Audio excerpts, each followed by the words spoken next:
In this video, I will show you how to change the default thank you note, which is usually visible in the footer section of the packing slip in Shopify. And for the purpose of this example, we'll be making edits in the packing slip template. So at first, let's log into Shopify admin account and then select settings and then look for shipping and delivery. Then scroll all the way to the bottom and there should be the pack and slip section. Then go ahead and click on the pack and slip template. Before making edits in the code, it's a good idea to create a backup copy. For that, let's copy the existing code and then paste it in the text document on local computer.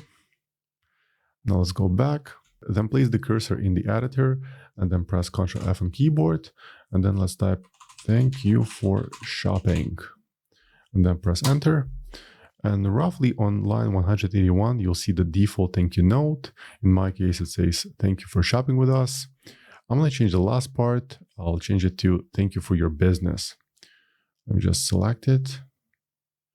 Thank you for your business. And now let's save the changes. Once the changes are saved, let's exit the template. Now let's click on orders. Let's open one of the existing orders and then select print and print pack and slips. And as you can notice, the pack and slip template now features the updated thank you note right here. So as usual, I hope you found this video helpful. If more Shopify tutorials, please subscribe to my channel. Thank you.